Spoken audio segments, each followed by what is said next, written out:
الفلتر ده دوره مهم داخل التلاجة، ومعظم الصناعية محدش بيتكلم عنه، لأن هو اللي بيسبب ضعف التبريد ويظبط لك التبريد داخل الفريزر والمراية. كمل معايا بقية الفيديو وانا هشرح لك ايه هي النتائج ان انت تعرف ان هو شغال تمام، او امتى اعرف ان هو عايز يتغير. مساء الخير يا جماعة، هنتكلم معاكم النهاردة عن موضوع مهم جدا معظم الصناعية محدش بيتكلم عنه، مع ان هو اللي بينظم لك التبريد داخل التلاجة.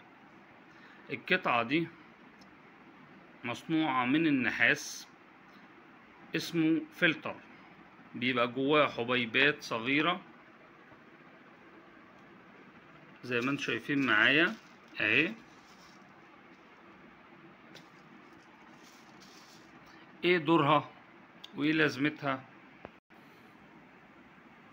اول حاجة، لما تيجي تشحن التلاجة لأول مرة لازم القطعة دي تتغير، ما ينفعش تشحن كده وخلاص، لان هي مسؤولة عن توزيع التبريد. طب ازاي؟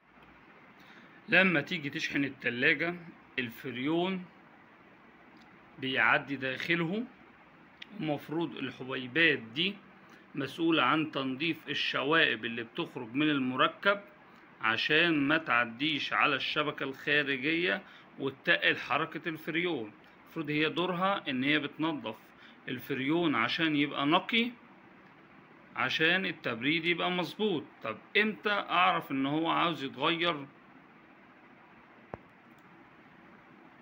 لو لاحظت ان التبريد قل عندك في الفريزر والمراية اللي تحت مفيش خالص، ده اول حاجة. تاني حاجة، لما تيجي تنقل التلاجة من مكان لمكان وتنقلها بطريقة غلط، الزيت بيخش جواه وبيقلل حركة الفريون، فبالتالي لازم يتم تنظيف الدايرة. لازم تجيب واحد جديد وتشحن التلاجة عشان تلاقي التبريد معاك مظبوط. ولو استفدت من الشرح دوس لايك واشترك في القناة لكي يوصلك كل جديد. ولو حصل معاك نفس العطل ان التبريد التلاجة بقى ضعيف اكتب لي في التعليقات.